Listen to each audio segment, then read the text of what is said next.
Ibu Yanti Carmila Nengsi SPD MPD. Beliau dari Universitas Sriwijaya yang akan membahas tentang menemukan ide-ide pemberdayaan masyarakat.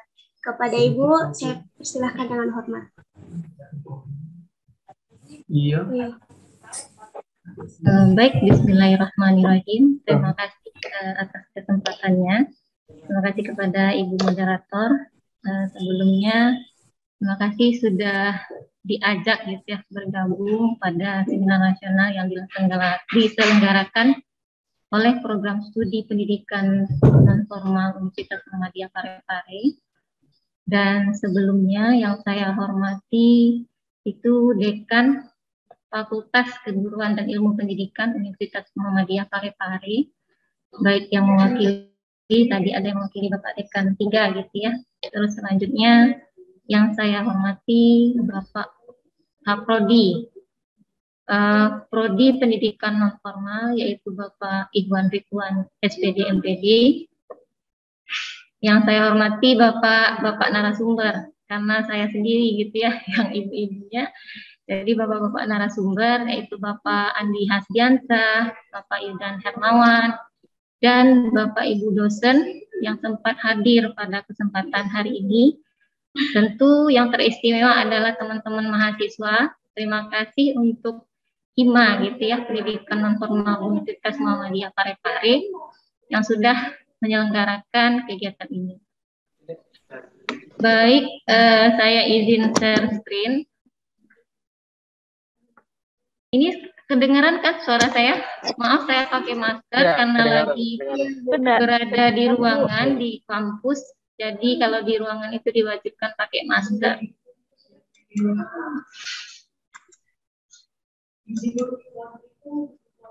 Ini sudah muncul belum, moderator? Slide-nya.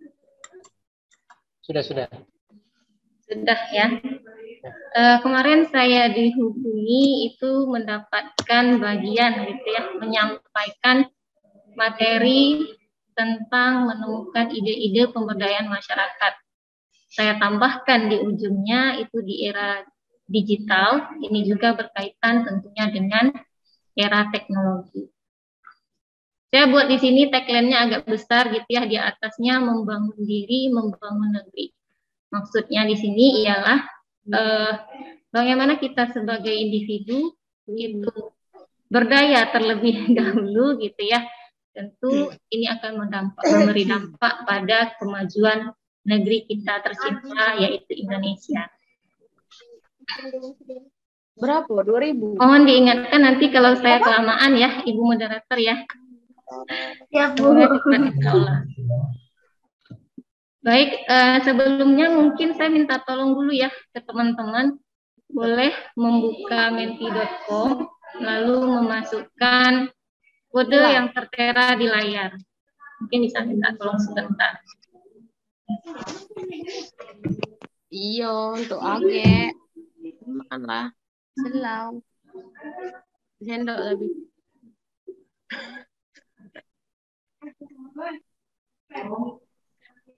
Kau nak ngemper apa tidak?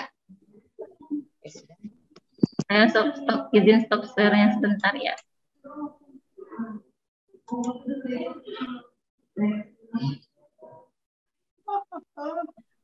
Kamu nih nunggu bapaknya berarti. Ini ada suara yang bocor kayaknya. Baik. Saya kira dari situ kan ya. Enggak, saya menjauh dari ini, dari kerubunan. Insya Allah nggak ada suara yang mengganggu. Tapi memang kayak logat ini tadi ya. Iya. Logat Palembang.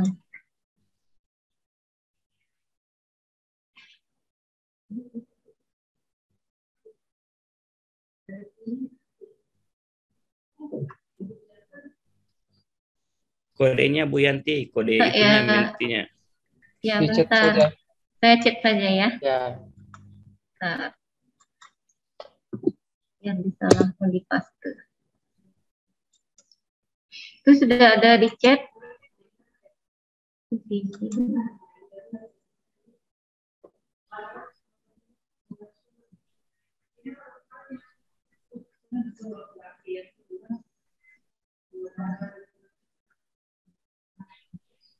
Ini belum ada yang menjawab ya? Atau muncul nggak? Ya, muncul. Atau di-share. Coba di-share ininya, Mentimeternya. Ini baru satu orang muncul.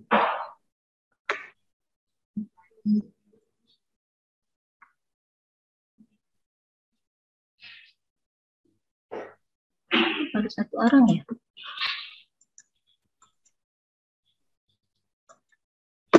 Tapi kalau tidak mau terpaksa pindah manual ya. Ini baru, oh ya ada setengah cinta setengah mati ya. Silahkan dijawab dulu ya Ibu ya. Bapak-bapak dan ibu-ibu teman-teman mahasiswa.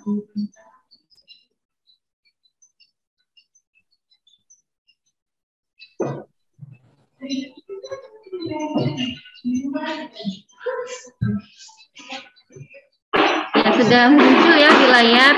Pertanyaannya, kenapa ini menjadi sebuah pertanyaan? Seberapa persen cinta Anda terhadap pendidikan luar sekolah? Ada yang jawab dengan persenan 100% gitu ya.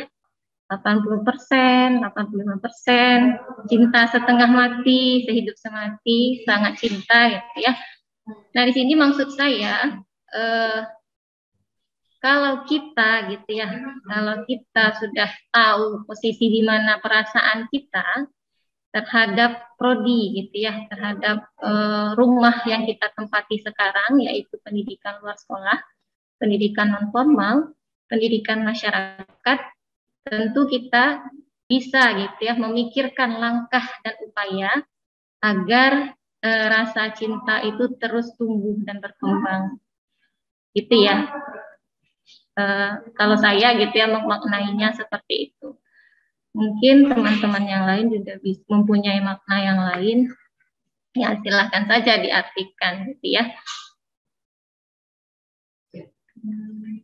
Baik, ini ada nextnya ya. Pertanyaan kedua itu boleh dijawab juga Bapak Ibu. Ini sinyal saya kayaknya lagi gangguan karena memang nebeng wifi kampus gitu ya. Mohon maaf kalau seandainya nanti suaranya terputus-putus. Mungkin untuk selanjutnya saya minta dulu, ya ini udah langsung dijawab tadi ya. Pertanyaan kedua itu ialah bagaimana teman-teman menemukan ide gitu ya.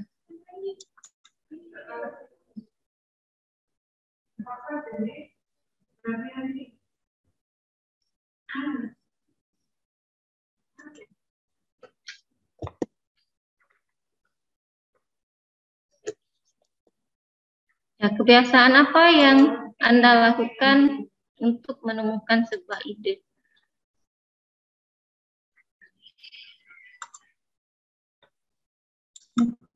Iya.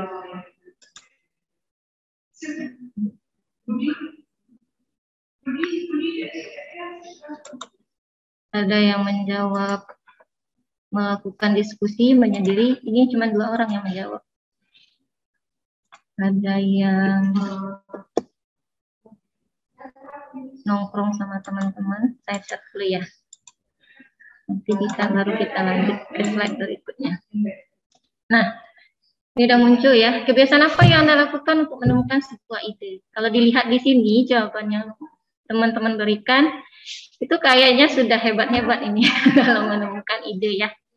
Sudah mungkin di antara kita yang ada di ruang Zoom ini bisa jadi sudah banyak pengalamannya gitu ya. Tadi saya juga mendengar dari Bapak Kaprodi PNF Unpar bahwa ada juga dari Bapak Ibu guru penggerak yang hadir di Zoom meeting ini.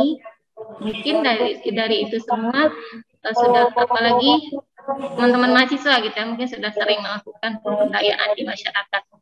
Dan Bapak Ibu dosen juga seperti itu.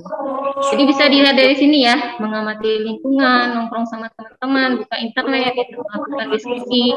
Nah, harus juga di kafe, kumpul dan sharing-sharing, merenung, menyendiri dan memikirkan. Baik, saya stop nantinya, kita lanjut ke slide presentasinya gitu ya.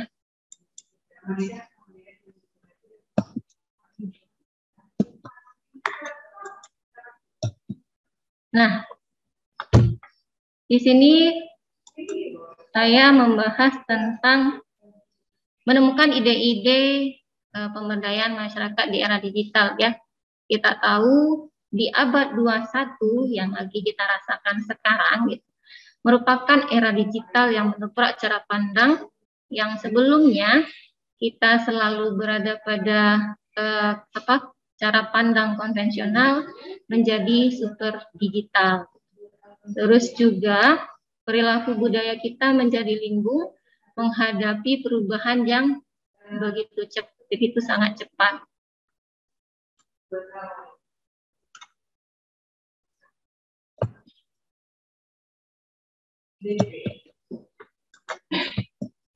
Selanjutnya kita lihat di sini ada 4 tahap revolusi industri. Yang pertama gitu ya, pada tahun 1784 itu industri 1.0, itu ada mesin uap, tenaga air, angin, dan matahari. Terus juga pada tahun 1870, di mana di sini adalah awal mula industri 2.0. Di sini ada energi listrik untuk produksi massal. Terus pada tahun 1969 itu pada masa industri 3.0, teknologi informasi dan elektronika yang diterapkan pada sistem otomatik produksi. Dan sekarang dari awal tahun 2000 sampai sekarang itu adalah industri 4.0, di mana teknologi digital, teknologi wireless, dan big data secara masif yang terintegrasi dengan kegiatan manufaktur. Jadi bisa kita simpulkan di sini, abad 21 itu adalah abad digital. Nah, pada dunia digital dan revolusi industri 4.0, kita lihat perubahan-perubahan yang terjadi, dilihat dari gejala-gejala transformasi di Indonesia. Kita lihat di sini yang pertama, itu toko konvensional yang ada sudah mulai tergantikan dengan model bisnis marketplace. Awalnya dulu gitu ya, kita sering kalau mau belanja itu langsung ke toko fisiknya. Kalau sekarang dengan jari jemari kita gitu ya, dengan layar smartphone yang kita punya, kita bisa melakukan transaksi jual beli. Nah, marketplace online yang sekarang mungkin banyak digunakan, entah itu oleh masyarakat kota sampai ke masyarakat pedesaan, itu mulai dari marketplace Shopee, Tokopedia, ini salah satu contohnya saja ya, karena banyak marketplace yang lain.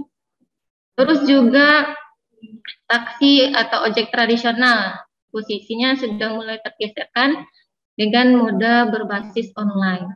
Nah, dulu yang awalnya kita naik ojek harus ke pangkalan, sekarang sudah bisa pesannya secara online. Jadi saat ini beberapa jenis model bisnis dan pekerjaan di Indonesia juga sudah terkena dampak gitu ya, yang dulu yang mungkin ada sekarang mulai tergerus gitu dari arus karena adanya arus digitalisasi. Nah, selanjutnya kita masuk pada konsep pemberdayaan masyarakat. Kalau di sini, menurut Merriam-Webster itu pemberdayaan adalah upaya yang dilakukan untuk memberi kecakapan dan kemampuan yang memungkinkan agar setiap individu bisa lebih berkembang. Jadi ada upaya yang dilakukan, ada kecakapan gitu ya, dan kemampuan yang memungkinkan individu itu bisa berkembang.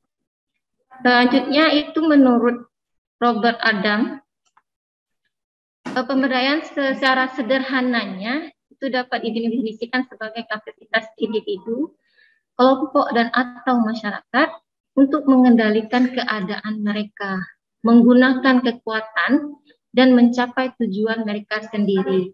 Dan prosesnya di mana secara individu juga bisa secara kolektif, mereka dapat membantu diri mereka sendiri dan orang lain untuk memaksimalkan kualitas hidupnya.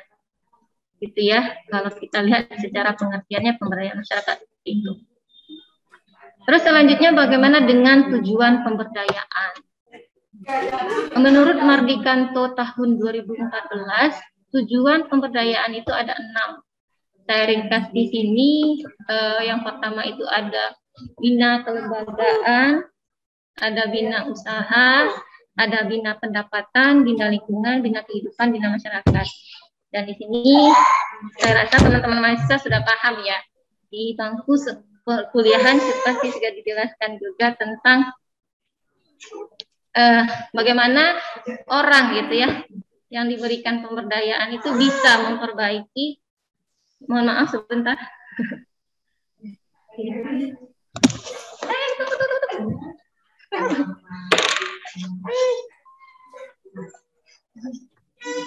Mohon maaf, iklan sebentar ya. Karena sambil ngomong bayi, mohon maaf ya.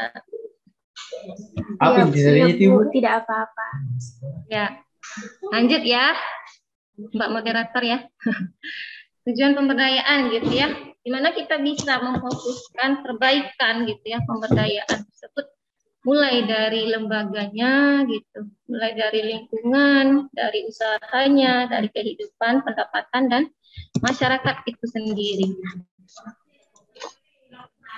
Nah, dari tadi yang dijelaskan tentang pemberdayaan itu apa dan tujuannya apa, kalau saya di sini boleh menyampaikan ke teman-teman semua gitu ya, mungkin kita sudah bisa gitu ya berpikir gimana mengubah orientasi kita yang awalnya kita tahu gitu ya, tadi juga sudah disampaikan oleh Bapak Andi Hasdiansah, kita jangan terpaku dengan apa ya kebudayaan global gitu ya, lalu melupakan kebudayaan lokal.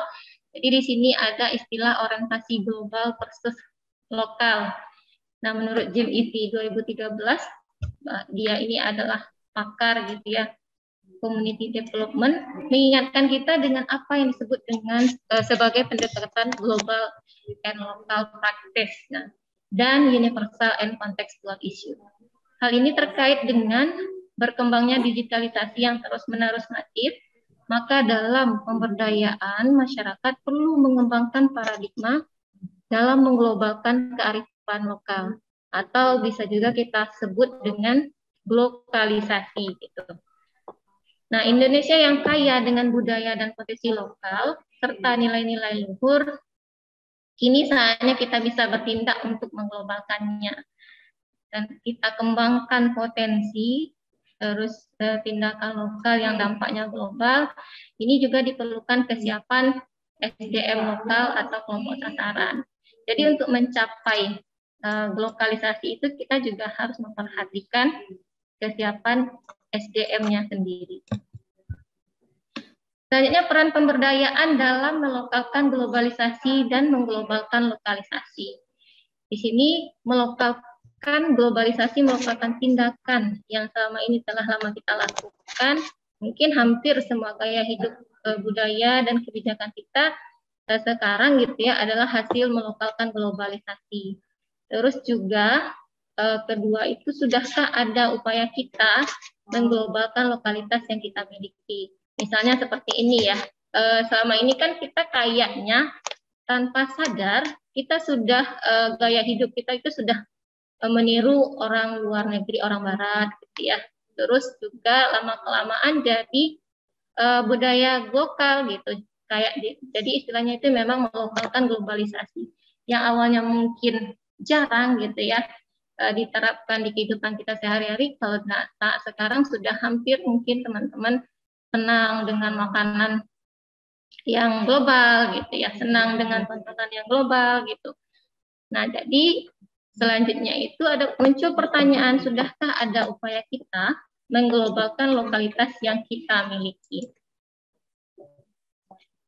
Mengglobalkan lokalitas itu bisa melalui di sini sudah tiba saatnya bangsa Indonesia mengubah gitu, paradigma menjadi mengglobalkan kearifan lokal. Yang kedua, sebagai bangsa yang kaya dengan budaya dan nilai-nilai luhur, sudah saatnya juga kita bertindak untuk mengglobalkannya. Terus bertindak lokal dan berdampak global. Nah, dalam era informasi atau digital, ini untuk melakukan tindakan dengan memberikan dampak global akan sangat mungkin kita lakukan. Nah, teknologi global akan membantu bangsa ini lebih memudahkan mengenalkan kearifan lokal secara mondial atau bisa kita lakukan gitu ya untuk diketahui oleh seluruh dunia. Nilai-nilai lokal yang bisa digunakan untuk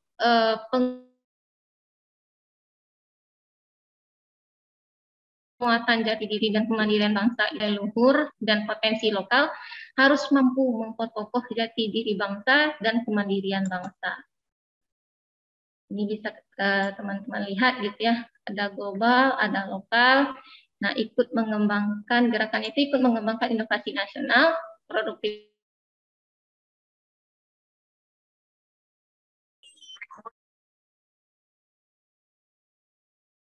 dan daya saing bangsa. Nah, selanjutnya bagaimana penguatan dan peran serta masyarakat sebagai basis pemberdayaan. Yang pertama, peran serta masyarakat itu bisa dengan cara ya terlibat dan melibatkan diri. Terus yang kedua, pemberdayaan masyarakat bisa berjalan jika yang pertama itu rakyat dan institusi rakyat sebagai kekuatan dasar. Yang kedua, hidupkan peranata lokal. Yang ketiga, memanfaatkan jaringan antar kekuatan atau potensi. Yang keempat, ada motivasi dan dorongan dari luar. Yang kelima, penyadaran potensi diri. Yang keenam, itu upaya perbaikan kualitas hidup. Terus selanjutnya itu ada peran paradigmatiknya. Yang pertama, pemberdayaan mengalami gelombang pasang sesuai dengan kebutuhan dan tuntutannya. Di sini dipengaruhi oleh paradigma pembangunan yang dianut oleh negara dan komunitas di dalamnya. Yang kedua, pemberdayaan juga menyesuaikan paradigma keilmuan yang berorientasi pada kebutuhan kelompok sasaran. Terus prinsip-prinsip pendekatan dan strategi pemberdayaan masyarakat. Itu ada beberapa prinsip. Yang pertama itu kita bisa memulai dengan tindakan kecil dari diri sendiri. Terus yang kedua, sesuaikan dengan kondisi dan potensi lokal. Yang ketiga, ganti pendekatan wilayah administratif dengan pendekatan kawasan yang lebih kontekstual. Yang keempat itu bangun kelembagaan berbasis masyarakat. Yang kelima, kita kuasai kemampuan teknis. Yang keenam itu pengembangan kesadaran masyarakat atau kelompok sasaran. Yang ketujuh, bangun jaringan komunitas.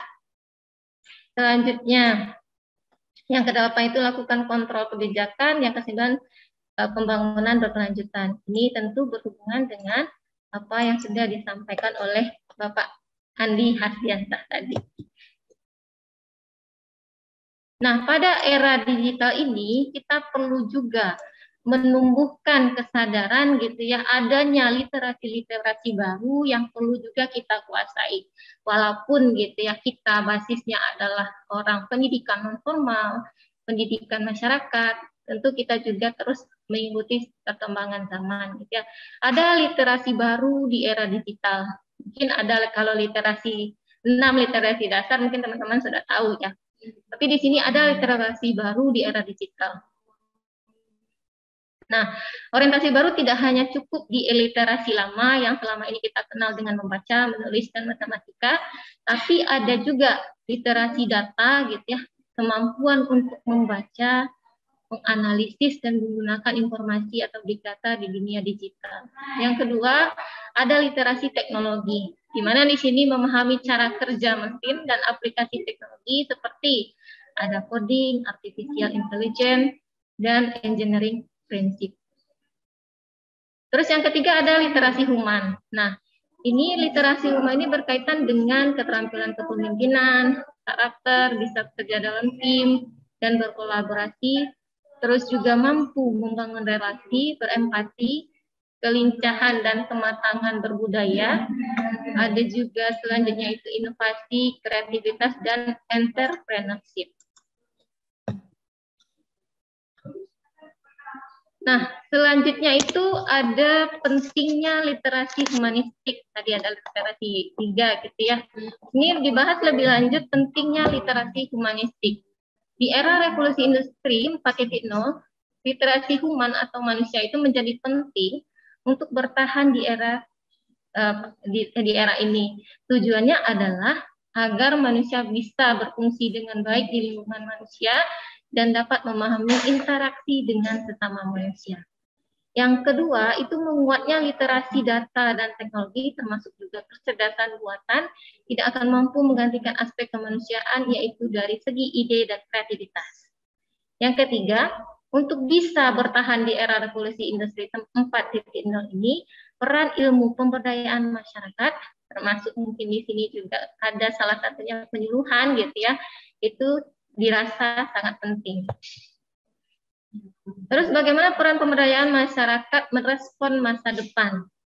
Yang pertama itu kita harus berkomitmen gitu ya, tidak hanya kita, tapi semua pihak terhadap peningkatan kompetensi dan investasi di pengembangan digital skill. Yang kedua itu selalu mencoba dan menerapkan prototipe teknologi terbaru, terus juga learn by doing. Yang ketiga, dilakukannya kolaborasi antara dunia industri, akademisi, dan masyarakat untuk mengidentifikasi permintaan dan ketersediaan skill bagi era digital di masa depan. Yang keempat, pemberdayaan masyarakat perlu menyusun kurikulum berbasis literasi data, literasi digital, literasi teknologi, dan terakhir itu tadi literasi kemanusiaan. Selanjutnya ada peluang bagi pemberdayaan. Nah, yang pertama, akibat perkembangan digital atau teknologi informasi dan komunikasi akan mengubah pola hubungan penyuluh atau pemberdayaan masyarakat dengan kelompok sasarannya. Yang kedua, perlunya profesionalisme petugas dalam bidang peningkatan kompetensi seiring dengan perkembangan inovasi teknologi terkini. Yang ketiga, berubahnya peran petugas dari volunteer ke profesional. Yang keempat, layanan kepada sasaran dari kelompok ke individual.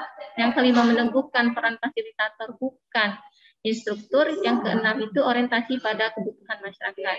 Karena kita sama-sama tahu ya, kalau kita pada pendidikan non formal itu orientasinya selalu pada kebutuhan masyarakat. Selanjutnya ada reorientasi pemberdayaan, di mana di sini pemberdayaan masyarakat itu perlu diarahkan pada upaya peningkatan partisipasi individu dalam masyarakat. Sekarang masih banyak ya teman-teman mahasiswa itu melakukan penelitian tentang partisipasi masyarakat yang rendah di berbagai bidang kegiatan di pendidikan luar sekolah. Berarti ini masih ibaratnya PR gitu ya. Pemberdayaan masyarakat itu juga perlu diarahkan untuk peningkatan partisipasi individu. Terus yang kedua, partisipasi individu bukan hanya sekedar salah satu tujuan dari pembangunan sosial, tapi merupakan bagian yang integral dalam proses pembangunan masyarakat. Yang ketiga, tuntutan akan partisipasi masyarakat di era revolusi industri 4.0 itu semakin mengejala dengan difasilitasi oleh teknologi media sosial.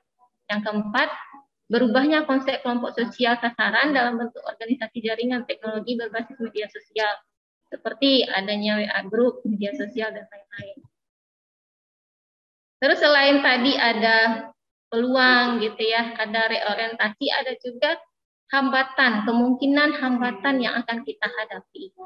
Yang pertama itu percepatan perkembangan teknologi digital, seperti Internet of Things, smartphone, tablet, dan lain-lain, yang terus meningkat tak diimbangi dengan kecepatan kompetensi dan skill teknologi digital manusia, di lingkungan pemberdayaan masyarakat, human skill and behavior. Yang kedua, proses perubahan pelaksanaan pemberdayaan masyarakat. Mungkin dulu konvensional, sekarang sudah bisa berubah ke arah digital gitu ya. Yang ketiga, isi atau konten pemberdayaan masyarakat sering tertinggal dengan perkembangan teknologi yang cepat. Jadi kita juga harus menyesuaikan dengan perkembangan zaman. Terus selain hambatan tadi juga karena kita adalah insan akademisi yang berada di pendidikan tinggi gitu ya, kita juga bisa melihat dari segi pemberdayaan masyarakat di perguruan tinggi. Nah, di era globalisasi revolusi industri 4.0 ini justru sangat membutuhkan peran pendidikan tinggi. Pemberdayaan masyarakat sebagai ilmu sosial bahkan lebih tinggi dibandingkan sebelumnya. Yang kedua, literasi kemanusiaan. Selain literasi data dan literasi teknologi, Menuntut operasionalisasi metodologinya dalam pemberdayaan masyarakat agar dapat mengikuti tuntutan zaman. Terus ada pertanyaan gitu ya. Mulai dari mana kita berubah? Mulai dari mana kita bergerak? Kadang mungkin kita banyak ide gitu ya, tapi ragu mulai melangkah itu dari mana. Di sini mungkin kita bisa gitu ya melakukannya secara bertahap, mengubah kelompok sasaran menjadi early adopter dalam bidang digitalisasi. Misalnya mulai muncul petani milenial gitu yang selama ini mungkin orang jarang ya gitu tertarik pada bidang pertanian. Apalagi anak-anak sekarang kan banyak cita-citanya jadi YouTuber gitu ya. Tidak lagi melirik lahan pertanian.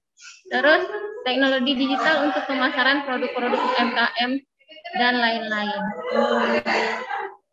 Yang kedua, metode-metode pendampingan dan layanan sasaran by digital. Ini sudah muncul ya, e-dokter, ada aplikasi kesehatan lainnya gitu. Layanan kesehatan, layanan puskesmas itu sekarang berbasis online, banyak kita temui gitu.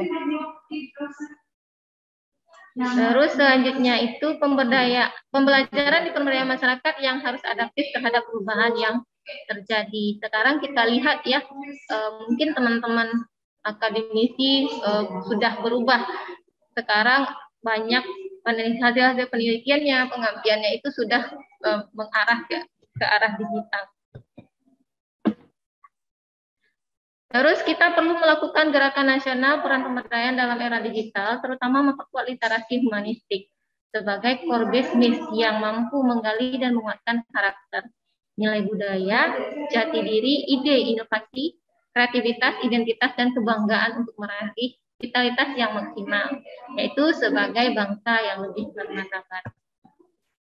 Slide terakhir, ya itu ya pesan saya, mungkin bisa terselip di sini gitu ya, di mana diminta kepada teman-teman mahasiswa ialah ada generasi penerus bangsa, kita juga harus bisa gitu mengambil peran untuk merubah negeri. Jadi mulai dulu membangun diri kita sendiri, lalu berdampak pada membangun negeri.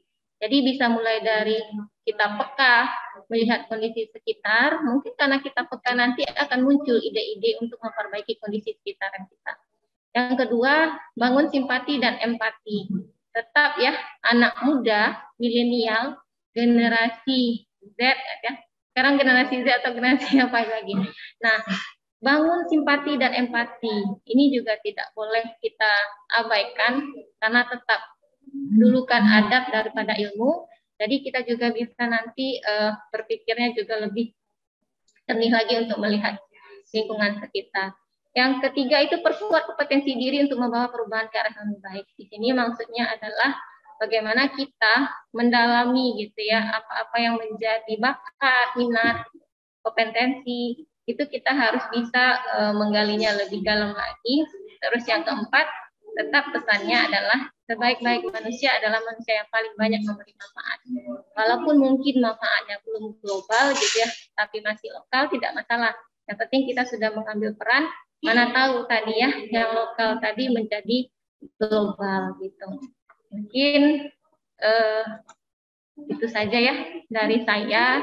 Semangat membangun negeri untuk anak muda yang ada di Indonesia, terkhususnya teman-teman mahasiswa dari pendidikan luar sekolah, pendidikan non formal, pendidikan masyarakat.